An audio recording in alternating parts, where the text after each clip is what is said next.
bienvenidos a esta transmisión en la cual contaremos con la muy grata compañía de la historiadora colombiana Diana Uribe y el escritor costarricense Fabián Coto.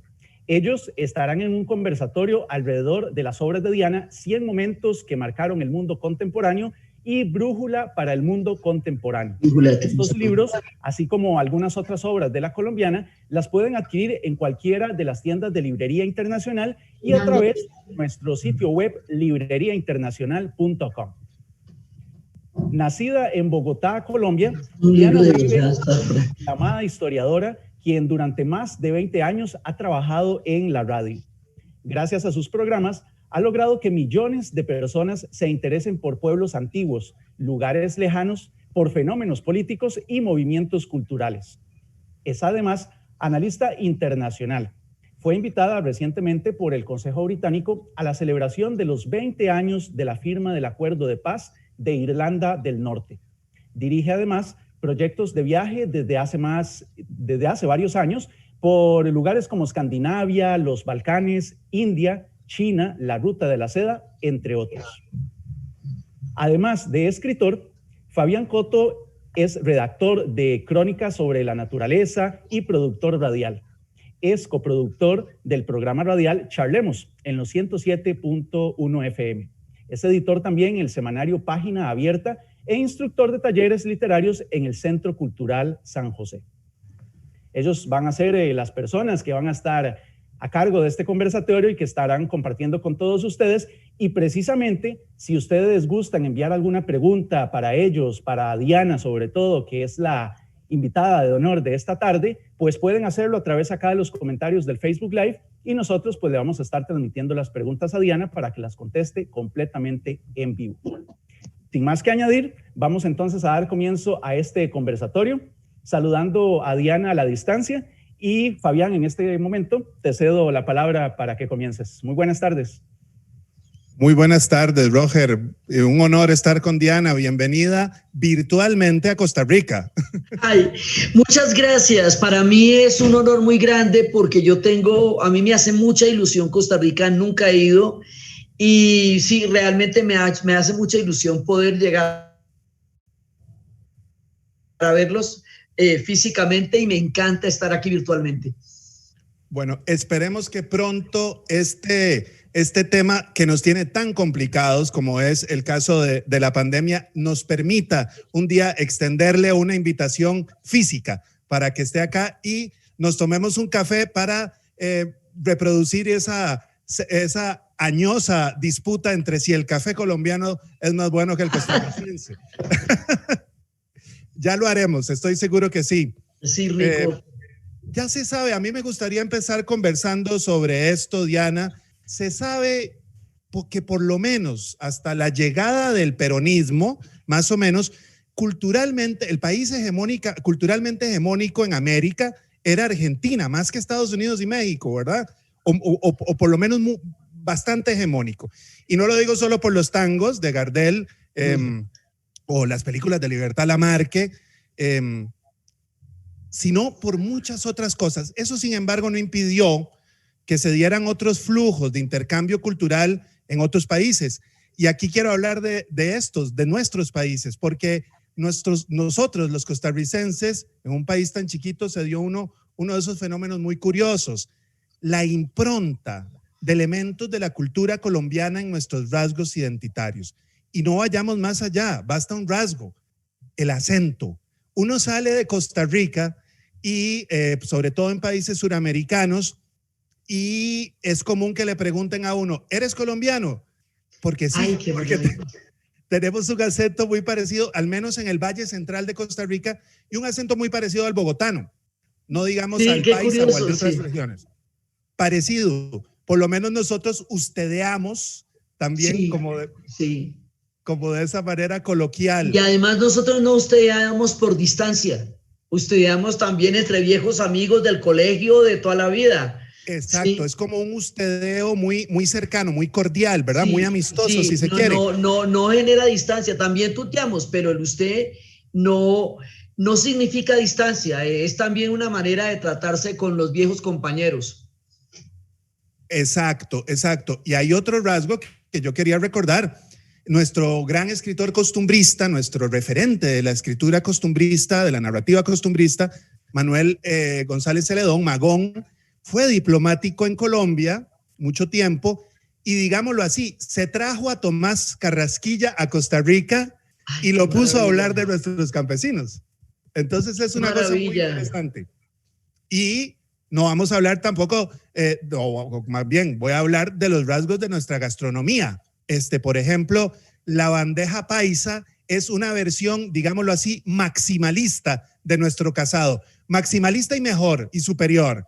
¿Cómo es el casado? Cuéntame cómo es el casado. El casado es arroz, los frijoles que ¿verdad? En Argentina o Chile le dicen porotos, ¿verdad? Tiene algunas carnes, alguna cosa que acá llamamos picadillos, ¿verdad? Que son algunas especies de ¿cómo decirlo? Sí, picadillos, como en España, ensaladita, el plátano maduro, varias carnes ocasionalmente, pero más pequeñito. Así más pequeñito. La bandeja paisa es exagerada, es una montaña. Exacto, sí. Y deliciosa, por cierto. Y el sancocho se parece mucho a nuestra olla de carne. Muy, muy parecido el sancocho. Pero hay, como decía, esta enorme cercanía que tenemos, y hoy a mí me gustaría que con este evento estemos haciendo un poquito más ancho ese puente que hay acá entre Costa Rica y Colombia, a través de los programas de Diana Uribe, de esos interesantísimos podcasts sobre historia de la radio. Yo me enteré que el primer locutor deportivo, o uno de los más importantes, era de origen costarricense. Sí, claro. De los más icónicos entre nosotros, Carlos Arturo Rueda C. Y yo no lo sabía, y créame que aquí casi nadie lo sabe. Diana, en verdad, es un gusto y me encantaría que empezáramos hablando de este tema, de esos puentes que se dan hoy, por cierto, un 27 de agosto, cuando se cumplen, si no me equivoco, 100 años de los Locos de la Azotea. Sí, del origen de la radio, porque la radio entra por Argentina. Y exacto. Justo esto, además que empezó como un experimento, empezó como una aventura, así como de tratar de poder captar unas ondas hercianas de repente, y es el origen de la radio en América Latina realmente. Exacto, transmitieron Parsifal, ¿verdad? De Wagner, sí, si no me equivoco. Sí. Entonces, Diana, ya para entrar en materia sobre este libro que me parece fundamental y quiero enseñárselo a quienes nos ven, es un libro interesantísimo. Además de que es un gusto leerlo, es un gusto escucharlo. Eso a mí me encanta. Diana, en este libro, Brújula para el Mundo Contemporáneo, se lleva a cabo, en mi opinión, un ejercicio fabuloso como de historización del presente. Vamos a ver, tratando de ser más claros, como que se contextualiza en perspectiva histórica buena parte de esos fenómenos, la guerra en Siria, por ejemplo, bueno, el conflicto en Medio Oriente, conflicto con China, el Brexit, el papel de los británicos, China-Rusia. Decía Hegel que el búho de Minerva alza el vuelo cuando cae la tarde, ¿verdad? Sí. Es un poco este ejercicio que se hace en este libro. Sí, es una buena manera de decirlo. Sí, en una época cuando yo estaba en Caracol, cuando hice la transmisión durante la invasión a Irak, había en televisión, había un personaje que siempre estaba ahí. No sabía yo muy bien qué hacía, pero me echó un cumplido que me pareció buenísimo y que también viene como al lugar de esto, ¿no? Me dijo, porque es que usted sí se sabe, señora, usted sí se sabe el principio de la película. Y es un poco eso, ¿sabes? El principio de la película. Claro. Si llegaste tarde, aquí estaba acá desde el principio. Entonces sí, es una reflexión sobre el tiempo y sobre los orígenes de los conflictos, porque hay cosas que si no se saben, no se entienden. Por ejemplo, siempre hago ya la alusión a la repartición del Imperio Turco Otomano, porque en la repartición del Imperio Turco Otomano se hicieron promesas incompatibles. Entonces se prometió, a los kurdos se les prometió el Kurdistán, y al mismo tiempo se crearon las fronteras de Siria, de Irak, de Irán, en el mismo territorio que le habían prometido a los kurdos. Entonces los kurdos tienen una promesa desde 1920 que no se hizo efectiva. Y al mismo tiempo, los británicos le habían prometido en 1917 a la comunidad internacional judía que en la tierra llamada Palestina existiría el Estado de Israel. Y en la repartición del Imperio Otomano le prometieron a los árabes que en la tierra llamada Palestina existiría un Estado árabe. Entonces había un conjunto de cheques en blanco que a la hora de hacerlos efectivos eran incompatibles. Y si uno no tiene esta mirada, no entiende por qué se empezaron a generar esa cantidad de conflictos que se reproducían unos a otros y a la fecha todavía no se han podido solucionar. Exacto, bueno, que a veces creemos que empezaron muy recientemente, pero como menciona usted, es algo que arrastra desde hace montones. A mí me gustaría también que sería interesante, Diana, en este contexto en el que estamos, hace, ¿cuánto fue? Como 20 y pico, 21 años, Tony Blair decretó el fin de la soberanía de Westfalia, ¿verdad? Y el internacionalismo y toda la cosa, y pareciera que en este momento, a raíz de la pandemia, a raíz de un montón de otros factores, incluso previos a la pandemia, más bien se están fortaleciendo de nuevo esas nociones de Estado-nación, tal vez ver un poquitito, si estás de acuerdo, como esa perspectiva de los estados nacionales y tal, ¿verdad? Lo que pasa es que ahorita sobre la pandemia es difícil hablar porque es una circunstancia única. O sea, esto cambia, cambia la dinámica en la que venía el mundo ahorita. Entonces es un momento en que hay que hacer una pausa y hay que estar mirando con atención lo que está pasando porque no lo podemos prever. O sea, cuando estábamos haciendo este libro, básicamente la idea era dar un contexto geopolítico del origen de los conflictos, porque con el inmediato presente con que los medios normalmente se refieren a las noticias, inclusive por eso fue que yo empecé trabajando cuando la guerra del Golfo Pérsico, que había un momento en que las noticias no parecían comprensibles, nos hablaban todo el tiempo de lo mismo, pero no nos daban ninguna claridad sobre lo que pasaba. Entonces yo empecé a decir, bueno, ¿yo cómo logro una claridad sobre un panorama inmediato? Y empecé a echarse para atrás en el tiempo, y entonces como el tema eran los árabes y luego los rusos por el golpe de Estado de Gorbachev, pues si uno se mete con los árabes, se le van a aparecer el origen de las civilizaciones y la escritura, y se le van a aparecer las religiones y todo esto. Entonces empecé con esta retrospectiva como un método para poder entender el presente.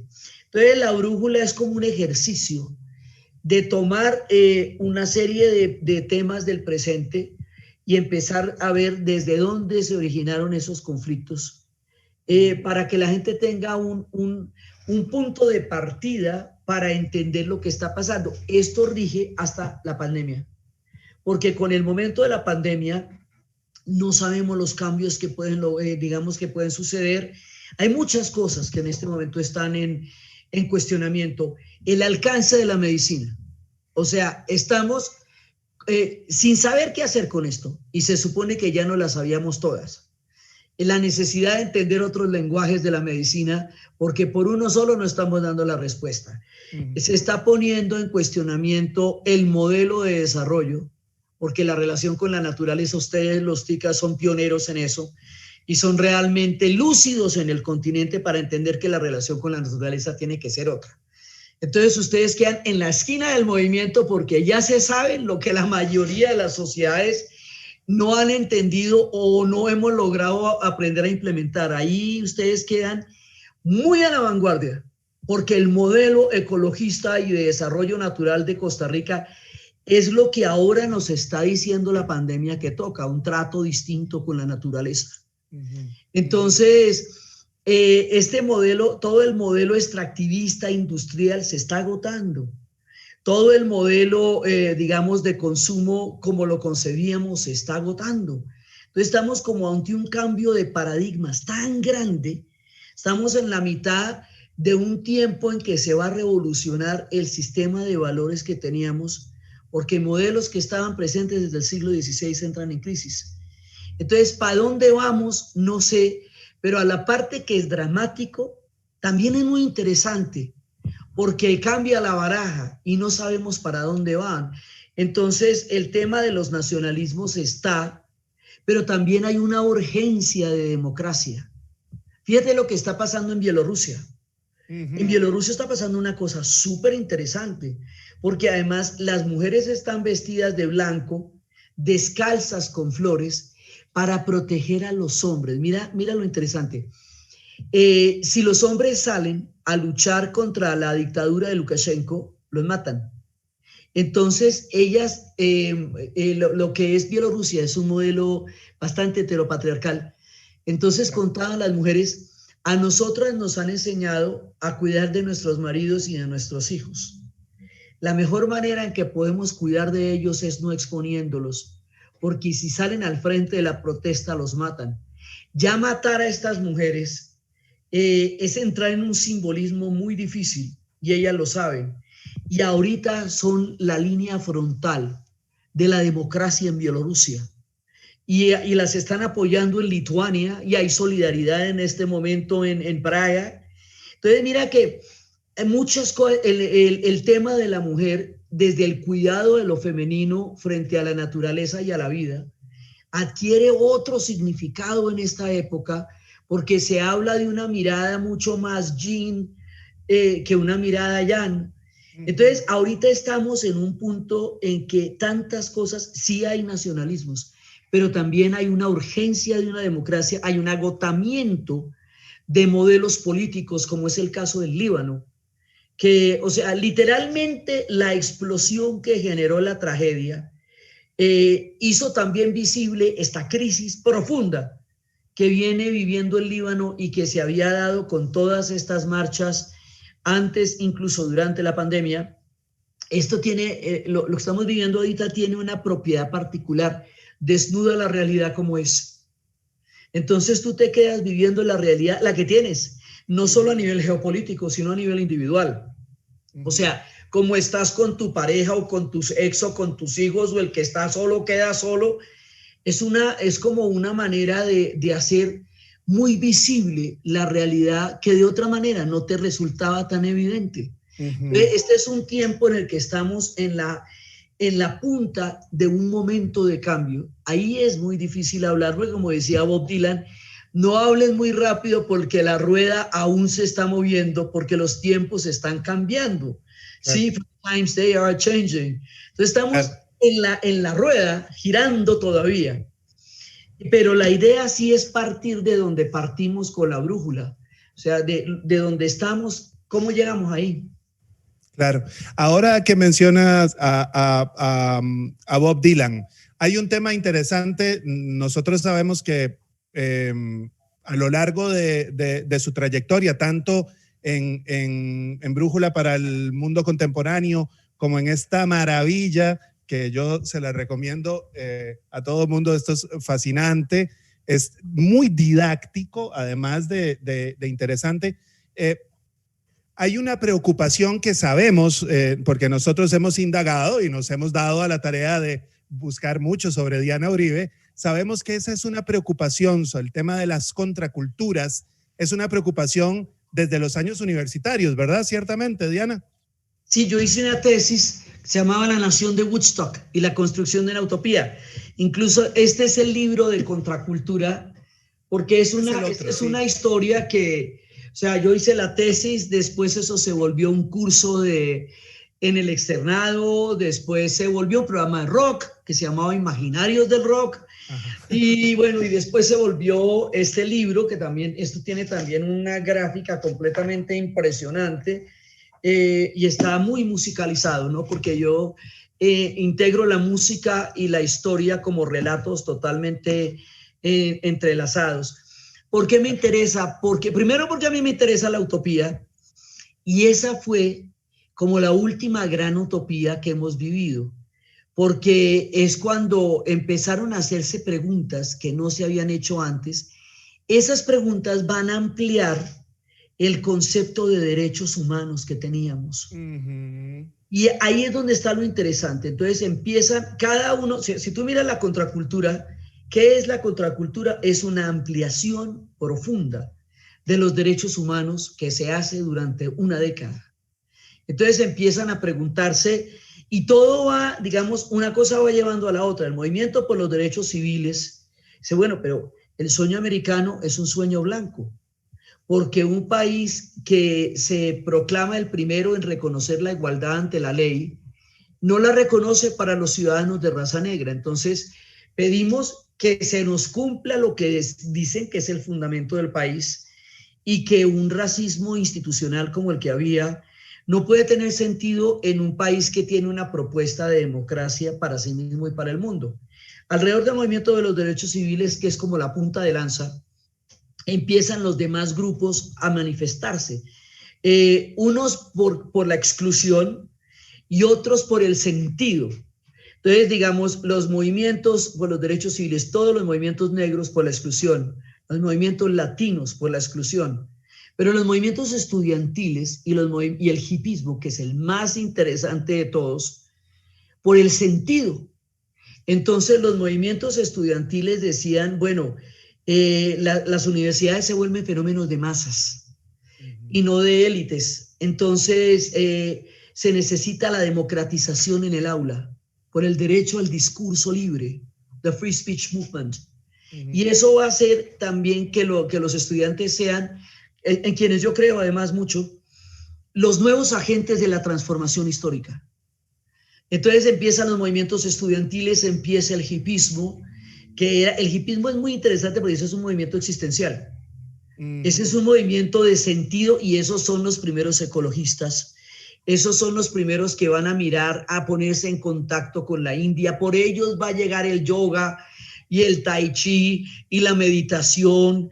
Y digamos, ellos van a tener un sentido valorativo distinto de la vida.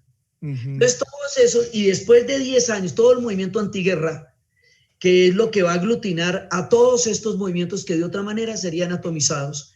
El movimiento antiguerra, 10 años de movilizaciones, hay momentos que las mujeres dicen, bueno, si a nosotras nos detuvieron como a ustedes, nos golpearon como a ustedes, nos arrastraron a las radiopatrullas como a ustedes, ¿por qué nosotras no tenemos derecho sobre las decisiones de las organizaciones políticas? Y les estamos alcanzando tintos y contestando al teléfono, si igual nos exponemos de la misma manera. Entonces, la pregunta se va extendiendo desde lo político y así, al final de la década, se están planteando las cuestiones que hoy día siguen siendo ejes culturales de nuestro tiempo.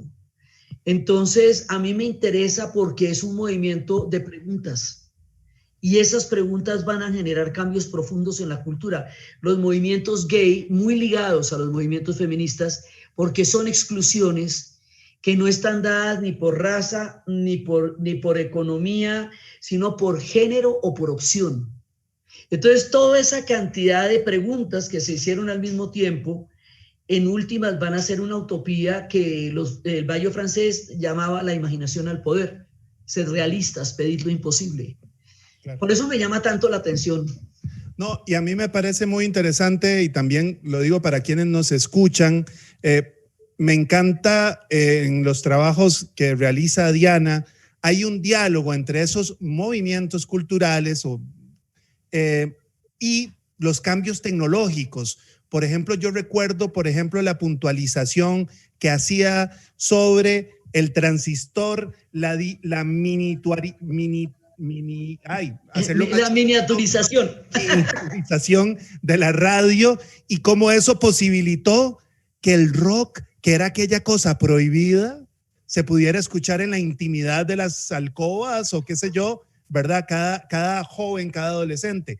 Entonces es algo que está presente en los trabajos y me parece interesantísimo ese diálogo o esa preocupación, por supuesto por lo cultural, pero también por la tecnología, ¿verdad? Me parece claro, fantástico. Porque la tecnología es la que nos va a dar diferentes vehículos y posibilidades. Entonces, cuando se empieza a poder compartir la música, Napster, que eso es lo que está en 100 momentos, están momentos tecnológicos, históricos, de todo. Y ahí en ese momento, entonces, todo el mundo disquero entra en una crisis profunda porque el objeto como tal, ya no es la única manera de conseguir la música, sino que la puedes compartir. Entonces ya el objeto empieza a tener otro tipo de valor. Y por ejemplo, la Unión Soviética no va a poder hacer el cambio al microchip, porque una economía central planificada en planes quinquenales no puede transformarse en la mitad de camino. Y al no poderlo hacer, se va a atrasar y se va a quedar en el modelo de los altos hornos y se va a meter en una deuda muy grande, y eso va a ser uno de los factores que lleva a la caída de la Unión Soviética. Y fíjate que en este libro de la brújula nosotros tratamos de hacerlo ameno, porque esto es geopolítica. Entonces tiene portadillas, ¿no?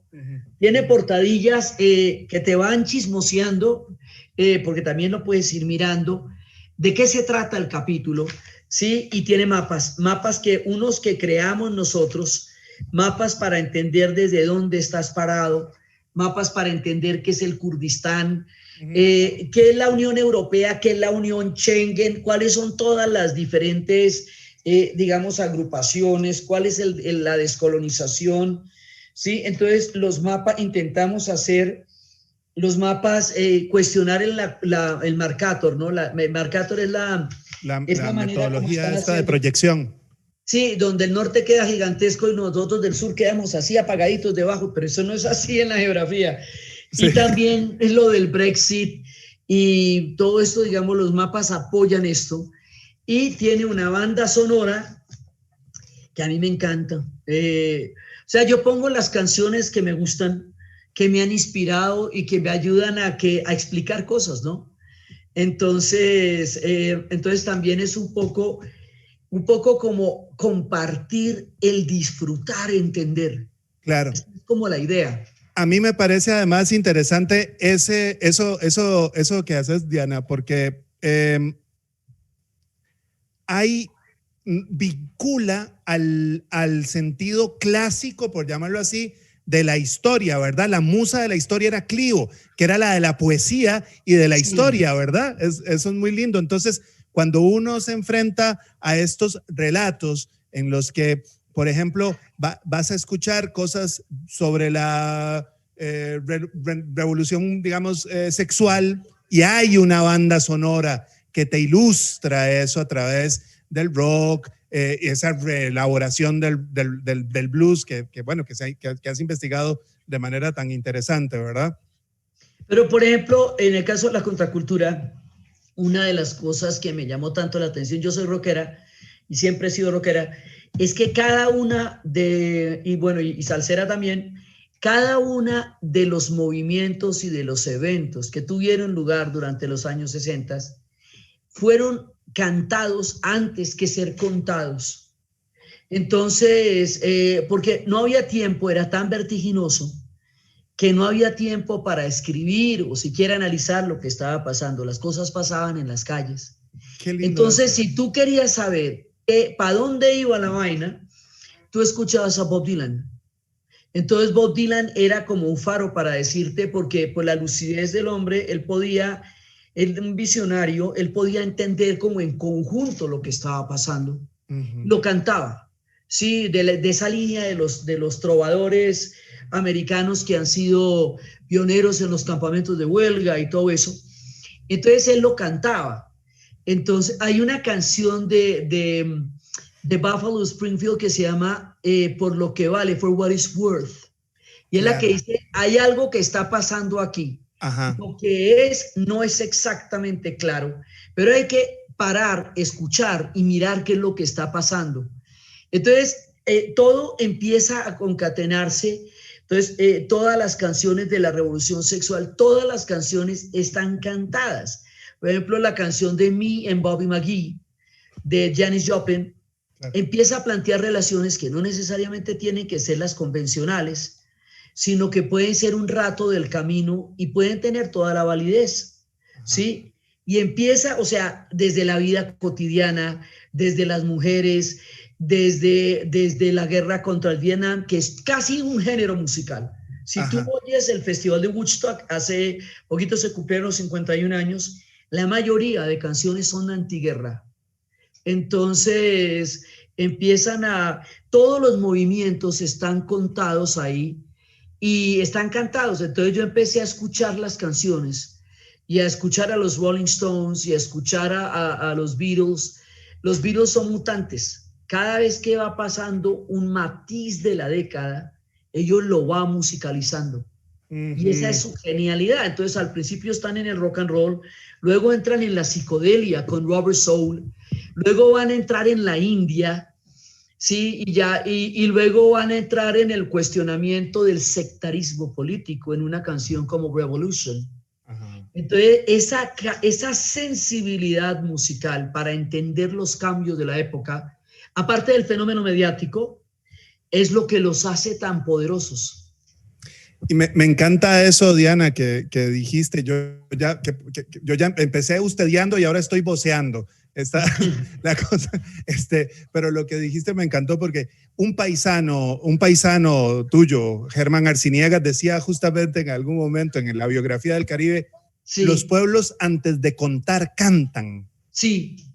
Y justamente. Y si tú ves, por ejemplo, los cubanos, todo lo que pasa en Cuba, los Matamoros, el trío Matamoros te toca las canciones de cuando llegó el béisbol a la isla, la pelota. Qué maravilla. De cuando llegó el televisor a la isla, que hay una caja que ahora acapara las visitas. O sea, todo lo que los cubanos viven lo cantan. Es impresionante. Entonces, a mí me pasó muy curioso porque cuando yo empecé a hacer la historia de Cuba, yo también soy salsera y muy rumbera y he rumbeado mucho. Y cuando estaba trabajando, de pronto empezaba a sentir que todo lo que leía me cantaba en la cabeza. Y fue una relación muy, entonces dije, todo esto yo lo he bailado. Entonces, por ejemplo, yo soy el punto cubano que en la Manigua vivía cuando el mambí se batía con el machete en la mano. El mambí es el ejército de las provincias orientales que empezó el levantamiento que llevaría el primer grito de Yara. Ellos son los que empiezan la independencia. Entonces, una canción de independencia, traigo un poder soberano que me lo dio la sabana, de cantarle a la mañana. Y uno lo baila, bien bacano. Y no se da cuenta eso, por ejemplo, esto, todo lo cantan. Otros que cantan problemas sociales de gran envergadura, el reggae. Yo te puedo hacer una historia de los derechos humanos solo con las canciones de Bob Marley. Sí, porque y el reggae, entre más rítmico y más cadencioso, más brava la letra. Entonces te pones tú a cuidar, a escuchar lo que estás bailando unas proclamas sociales de una envergadura impresionante, claro, pero con el sabrosiao. Entonces no te das cuenta que lo que estás bailando es un canto anticolonial poderosísimo o espiritual, ¿sí? Entonces he aprendido mucho a través de la música. Recuerdo alguna vez, Diana, cuando escuchaba también tus crónicas de viaje, que son fabulosas, el primer viaje a África, me parece que iba. Sí. Donde hacías ese puente con la música caribeña y que mencionabas que te sentías casi ahí en Barranquilla. Sí, que reconocía todos los ritmos que escuchaba, sentía que los había bailado. Entonces, claro, que sentía que había llegado como a la laguna de donde nacen los grandes ríos. Exacto. Como a la fuente. No, y por ejemplo, de hecho, Ali Farka Touré, uno de los discos que él tiene lo llama La Fuente, The Source. Sabiendo él que es fuente de una tradición musical universal. Bueno, y esto, quería hacer ese puente con el tema de África, porque me lleva a uno de los pasajes del libro que me parecen, de este libro, de la brújula, que es el tema de los refugiados. Sí. Es un drama tremendo, lo sabemos por las noticias y tal, pero tiene, como bien lo has expresado, tantos refugiados de Medio Oriente o de África tienen una historicidad que es importante tomar en cuenta, por supuesto, ¿verdad? Lo primero que hay que tener en cuenta es la relación entre las oleadas de refugiados y las invasiones. Porque si tú te vas, invades a Irak, lo desbaratas, sí, nosotros aquí lo llamaríamos calentarles el parche. Vas y les calientas, no pueden vivir ahí. Y entonces se tienen que ir para alguna parte, ¿sí? Entonces lo primero es que mira las invasiones y mira las oleadas. Van y desbaratan a Libia, Van y matan a Gaddafi, independientemente de que fuera o no, como llamaríamos nosotros, una perita en dulce. O sea, nadie está diciendo, pero era un personaje que articulaba tres mundos históricos totalmente distintos. El mapa de África fue repartido en la conferencia de Berlín a finales del siglo XIX, repartido en una mesa en Europa. Y luego trazaron estas líneas rectas de acuerdo con la repartición de recursos, montañas y valles. Eso generó un nivel de conflicto muy grande. Entonces, Libia es un país hechizo, un país tapón que se hizo para mediar entre el Egipto, que estaba ya a manos de los británicos, y Túnez y todo el Magreb, que estaba en manos de los franceses. Entonces terminaron haciendo este país tapón, dándoselo a Italia. Y entonces, bueno, cuando Gaddafi articula un proyecto que pone junto el África subsahariana con el África árabe, con el África beduina y el panarabismo con el panafricanismo, él unía todo eso. Cuando lo matan, desarticulan ese país, las tres regiones, Tripolitania, Cirenaica, quedan rotas como estaban antes. Entonces se vuelve inviable la vida en Libia y se van para Italia. Entonces la pregunta no es, ¿qué hacen los libios invadiendo Italia? La pregunta es, ¿qué hacen los italianos en la casa de los libios? Claro. Entonces venían y era la OTAN, o sea, vino, están haciendo cosas que tienen consecuencias.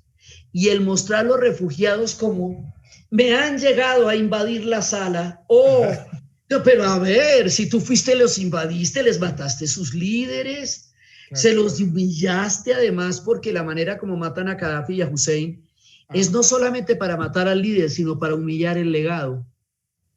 O sea, a ver si se atreverían a matar a un líder de Estado en Occidente de la manera como mostraron a Gaddafi, sin ningún respeto, ¿no?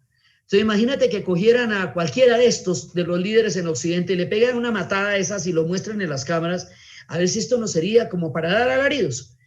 Entonces, eso por un lado. El colonialismo, el reparto del África, la explotación de los recursos. Te doy un ejemplo.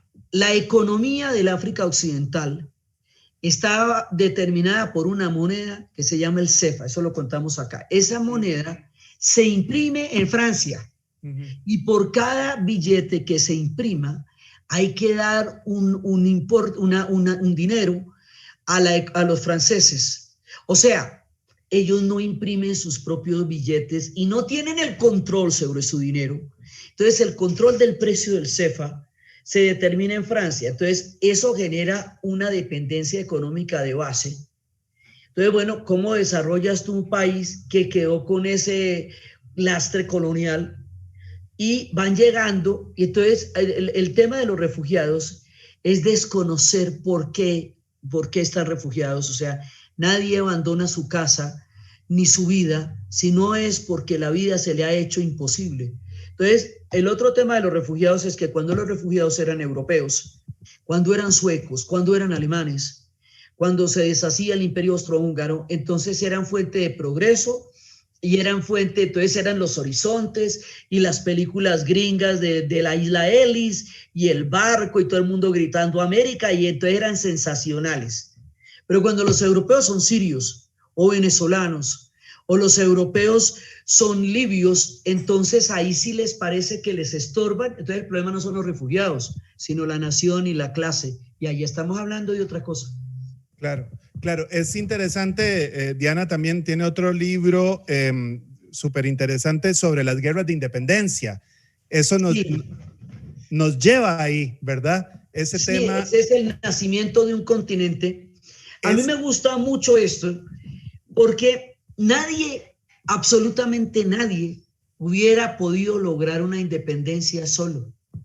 Esto fue un esfuerzo conjunto.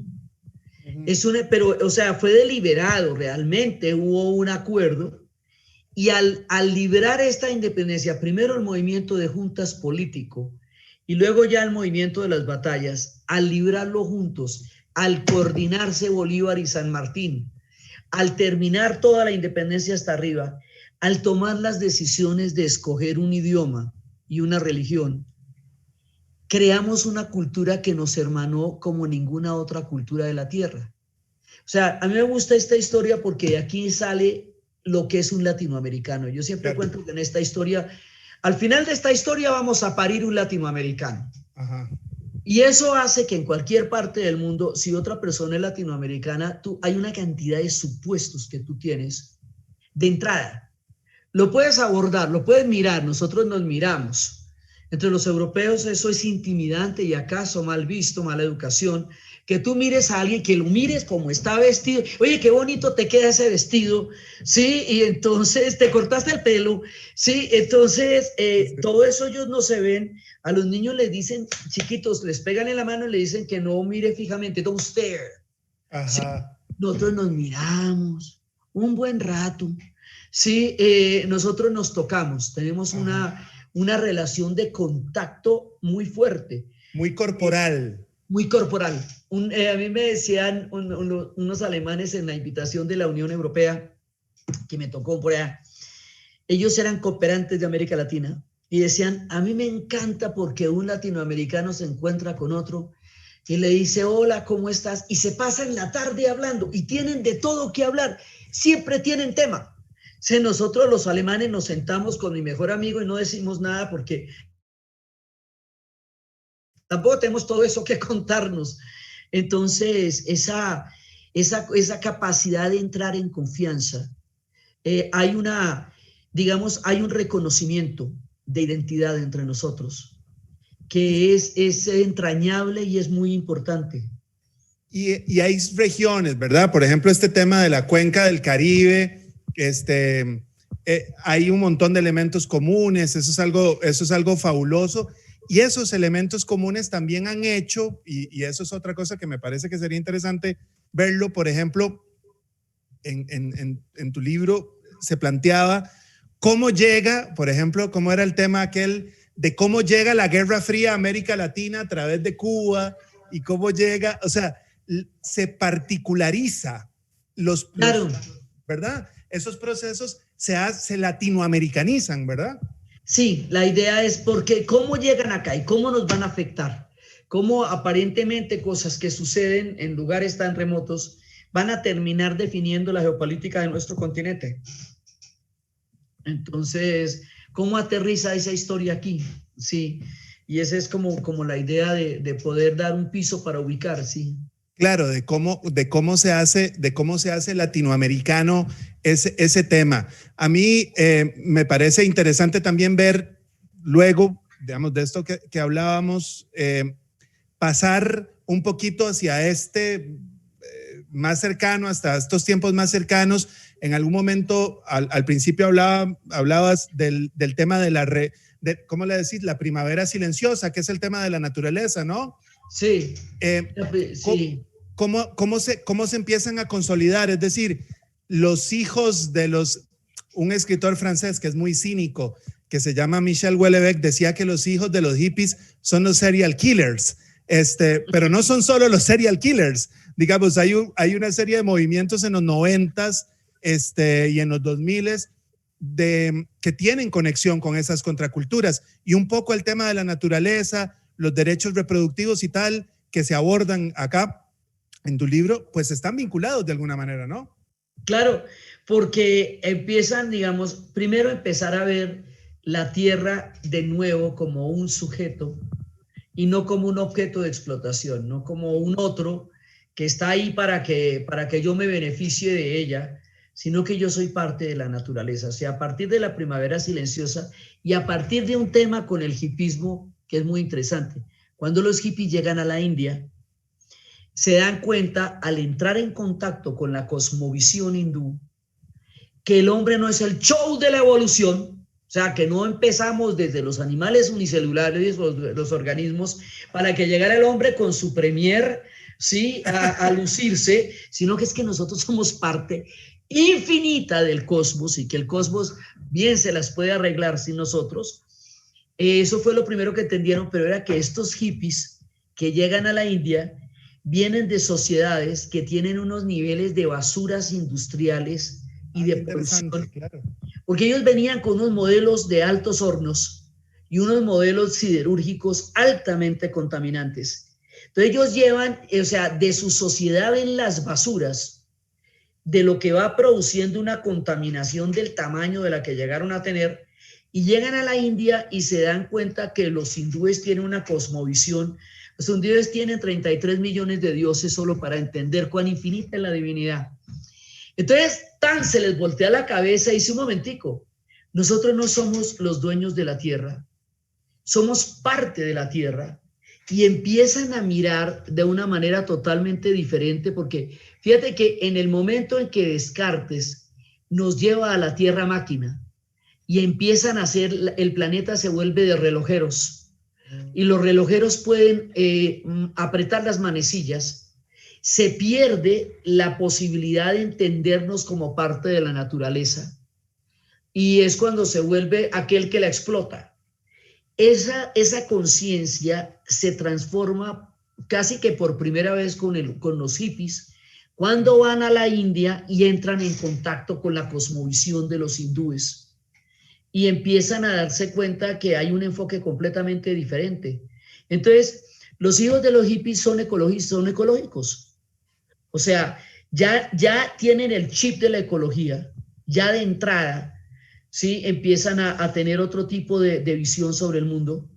Y todo lo que se ha desarrollado, las escuelas de género y todo lo que se ha desarrollado el movimiento gay, ¿quiénes eran los papás de ellos? Pues los hippies, claro. Y eran los del movimiento de Stonewall, y eran las mujeres de los colectivos de conciencia en Chicago y en San Francisco.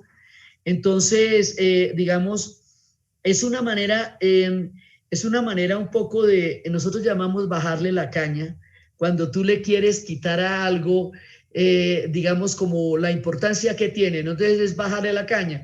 Entonces, digamos, se usa mucho bajarle la caña al hipismo, en primera instancia porque no se entendió, porque yo creo que ellos, lejos de estar caducos, dijeron cosas que aún no entendemos. Esa gente era muy visionaria. Y segundo, porque digamos, la utopía asusta, ¿sabes? La gente prefiere bajarle la intensidad a enfrentarse al poder de un sueño. También genera vértigo. Claro, genera vértigo, imagínate, porque es que, o sea, yo siempre digo que tú vives en un mundo infinitamente distinto al mundo en el que quisieras vivir y lo aceptas por principio de realidad. Pero si un día, por un minuto, por una hora, por un instante, tú pudieras vivir el mundo en el que quisiste vivir, eso te vuela la cabeza. Al otro día ya no puedes recuperar la cotidianidad que tenías antes porque ya no eres el mismo. Esta gente, normalmente la utopía dura para ahí 2 semanas, ¿sí? Porque no se sostiene más tiempo, pero en ese tiempo cambia las eras geológicas. Claro. O sea, la gente que vivió Woodstock o el Mayo francés, ¿sí? Ya después no pueden, o sea, tú después de haberte aventurado a la imaginación, al poder, pues ya difícilmente podrías volver al cubículo de tu vida como la tenías, ¿sí? Y lo planteabas en algún momento, ¿verdad, Diana? Digamos, antes de ese movimiento contracultural, padres e hijos se parecían mucho. Pues la idea era que no había mucha diferencia en el modelo. O sea, los padres, hay una cosa que yo trabajo mucho, que es como la deuda, ¿no? Entonces, la deuda quiere decir que yo traigo mis hijos, les doy todo lo que puedo, todo lo que está a mi alcance, les doy salud, vivienda, educación, cariño, afecto, o sea, todo lo que debe ser, pero después se los voy a cobrar todo. Y se los voy a cobrar, o sea, eso no es de gratis, ¿no? Se los voy a cobrar siendo ellos la proyección de mis propios sueños, llegando a donde yo no llegué o continuando lo que yo empecé. Entonces, cuando llega el sueño americano en su punto más alto, toda la generación está lista para vivir aquello por los cuales los emigrantes salieron y llegaron a la isla Ellis. Hay una generación que dice, yo no quiero esto. Dice, pero ¿cómo no lo va a querer? Desagradecido, mal hijo. Oye, ¿cómo me vas a decir? Dice, no, mira, papá, no, mamá, no me entiendan mal. Yo no es que no esté agradecido con ustedes, es que nada de esto yo lo pedí. O sea, si a lo mejor yo vivo y termino estando de acuerdo con tu modelo de vida, está bien, pero necesito preguntármelo. Bueno, entonces, ¿usted qué quiere? Yo no sé, pero déjame el derecho de preguntármelo. Entonces, hay una generación que dice, mira, que así como que nosotros sepamos, hay una vida por cuerpo, ¿cierto? No hay más. Entonces, tú ya tuviste la tuya. ¿Te gustó? ¿No te gustó? Yo no entro a discutirlo. Pero esta es la mía. Y con la mía yo me quiero preguntar, ¿qué quiero hacer? Esa pregunta abre la brecha generacional porque los padres nunca esperaron ser cuestionados en lo que ellos consideraban que eran sus mayores logros. Entonces, eso es una brecha muy grande porque los padres se sienten que sus hijos son ingratos y los hijos se sienten que con todo respeto no van a hacer eso que quieren que hagan. Entonces dicen, mira, a mí me da mucha pena contigo, pero yo no lo voy a hacer. ¿Y tú qué vas a hacer con eso? Entonces, por eso Bob Dylan dice, padres y madres, no critiquen lo que no pueden entender. Sus hijos están fuera de su alcance porque los tiempos están cambiando. Mother and fathers of all the land, don't criticize what you can't understand. Claro. Your daughters and sons are beyond your command, because the time they are changing. Entonces, hay una generación que, además que son los hijos del privilegio. Ajá. O sea, los que lo tenían todo. Dice, pero usted ¿de qué se queja? Se queja de lleno. Dice, no, yo lo único que estoy pidiendo es el derecho a decidir mi vida, que no la decidas tú, que la decida yo. Interesante eso porque además es, ahora que lo mencionaste, desde el privilegio, desde el estado de bienestar, desde una situación, ¿verdad? Que ahora, por ejemplo, mi generación vería los 60s con envidia en el sentido de las posibilidades de trabajo, de estudio y toda la cosa. Y la gente diría, como ahí está. Que mencionabas, ¿por qué se quejan? Claro, de lleno, se quejan de lleno, dicen acá. Pero ajá, ahora la generación de jóvenes que viene, la pelea de los jóvenes en este momento es real, porque ellos no tienen ningún mundo a donde llegar. Claro. Porque no tienen empleo, porque no tienen garantías, porque no van a tener pensión.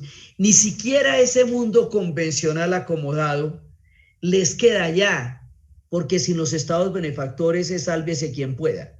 Uh-huh. Y con el tema del cambio climático, ellos lo van a tener que vivir en serio.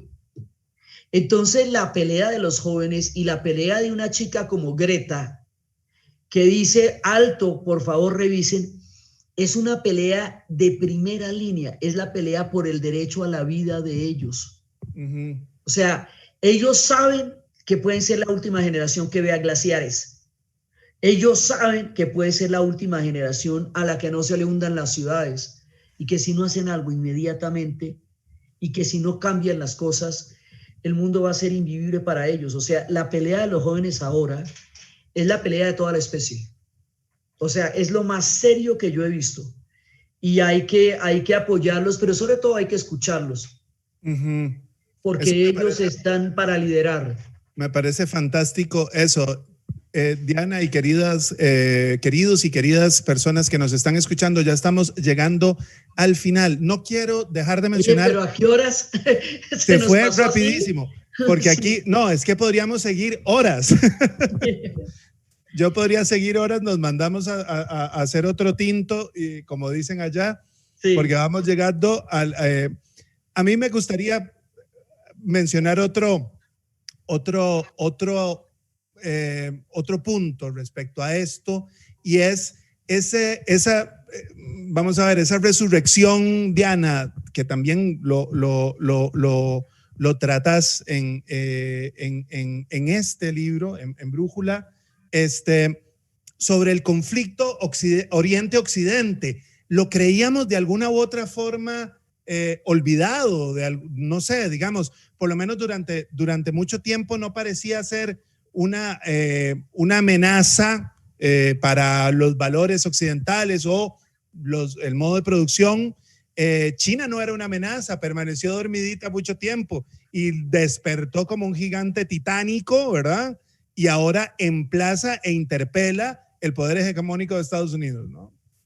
China tiene una deuda que quiere cobrar. Cuando yo fui a Shanghai, vi que había una concesión que se llamaba la concesión británica, que era la primera costa, la primera línea de la costa en Shanghai, y la segunda era la concesión francesa, y de ahí para adelante empezaba China.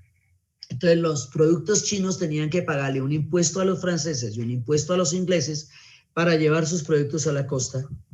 Y ese puerto fue abierto después de las guerras del opio, en donde les hicieron un contrabando de opio brutal, y cuando se opusieron, los ingleses les hicieron una guerra y los derrotaron porque era una guerra desigual, y les quitaron a Hong Kong.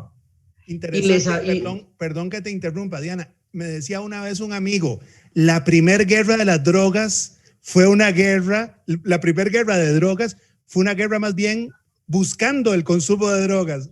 Ahora, claro, eso fue lo que pasó con las guerras del opio. Entonces, los chinos sufrieron la muerte por los 1000 pedazos. Y cuando yo los veo controlando la economía, yo los veo diciendo, bueno, esta la vamos a cobrar más tardecito. Y llegó el más tardecito. O sea, un día que Theresa May fue a pedirle un crédito a los chinos, yo me imaginaba a los ancestros de esta gente en la concesión diciéndoles, así era que te quería ver. Sí. Entonces, ellos tienen una memoria, ellos tienen memoria. Eso es impresionante, es un pueblo con memoria. Y ellos tienen una visión de futuro que Occidente no tiene. Como Occidente se queda en el corto plazo y se queda en el instante, no puede proyectarse en el futuro. Ellos sí. Y ellos conocen a Occidente, Occidente no los conoce a ellos. Eso es muy interesante. Recuerdo aquel dicho que decían que los chinos se les preguntaba qué opina de la Revolución Francesa, decía, es demasiado prematuro para decirlo. Sí, eso es demasiado. O lo que decía Anwar el Sadat cuando estaba negociando los acuerdos de Camp David con Estados Unidos. O sea, es que es muy difícil negociar con pueblos tan recientes. Bueno, ojo que ahí hay una, ¿verdad? Una chanza, ¿verdad? Que mandan. Diana, estamos llegando ya al final. Quería además mencionar algo de cierre sobre esos puentes con los que empezamos a hablar entre Colombia y Costa Rica, porque me informan que múltiples de nuestros invitados acá de nuestra audiencia, a quienes les enviamos un saludo muy cordial y un gran agradecimiento, nos dicen comentarios que ojalá algún día Diana Uribe se meta a hacer un peloteo de historia de Costa Rica. Y eso sería fabuloso. Estaríamos muy honrados. Muchas gracias. Y nos comprometemos desde ya públicamente a suministrar la bibliografía necesaria para que eso sea posible. Eso sí me parece muy bacano. Esos puentes de los que hablábamos. Jaime Garzón, un humorista fabuloso, ¿verdad? Que asesinado. Nosotros, uno de nuestros grandes humoristas, de la radio, también fue colombiano y también fue asesinado. Parmenio Medina. No sabía. Parmenio Medina. Yo trabajé con Garzón en Radionet. Claro, yo lo había escuchado y por eso lo mencioné. Entonces, hay un puente ahí, insisto, este es un puente desafortunadísimo, triste. Sí, pero ustedes tienen una sensatez impresionante. Cuando decidieron no hacer ejércitos, a mí me parece esa la decisión histórica más afortunada que tomaron en todo el continente, y creo que la historia les da la razón diariamente. O sea, cuando ustedes miran desde la terraza de Costa Rica lo que pasa para un lado y para el otro, deben decir diariamente qué buena decisión tomamos. No meternos en ese montón de problemas, no competir por armas y darle a nuestros hijos un destino diferente. Bueno, esa es una de las cosas en las que sí, no quiero sonar chauvinista, pero creo que cualquier costarricense debería sentirse orgulloso de eso. No, pero es que yo te lo digo yo como colombiana. El peso que esa decisión tiene para el futuro de las generaciones es muy grande. Claro, claro. Diana, verdaderamente estamos muy, muy, muy honrados, muy agradecidos por tu tiempo. Yo en serio he disfrutado tanto los podcasts, los libros, los audiolibros y en nuestras casas siempre entra tu voz. Es algo que yo te... ¡Ay, qué maravilla! Pues mira, primero entrábamos desde Caracol, cuando Caracol entraba en Costa Rica, y ahora estoy en la red, entonces para recordarle a la gente que es dianauribe.fm, es a partir de dianauribe.fm donde están los podcasts y donde están los miércoles de cine y el trabajo mío de redes. Y las crónicas esas de viaje, para quienes nos están escuchando, son fabulosas, pero son unas crónicas de viaje maravillosas, maravillosas. Además que es un género precioso. Diana, muchas gracias. En verdad A agradecemos ustedes, mucho tu qué tiempo. honor y qué privilegio. Muchas gracias y un abrazo muy grande. Gracias y espero pronto que nos tomemos un tinto acá en Costa Rica o allá en Bogotá. Así es. Aquí también los esperamos. Bueno, muchas gracias. Hasta luego, buenas tardes. Gracias a todos, amigos, amigas, por estar con nosotros.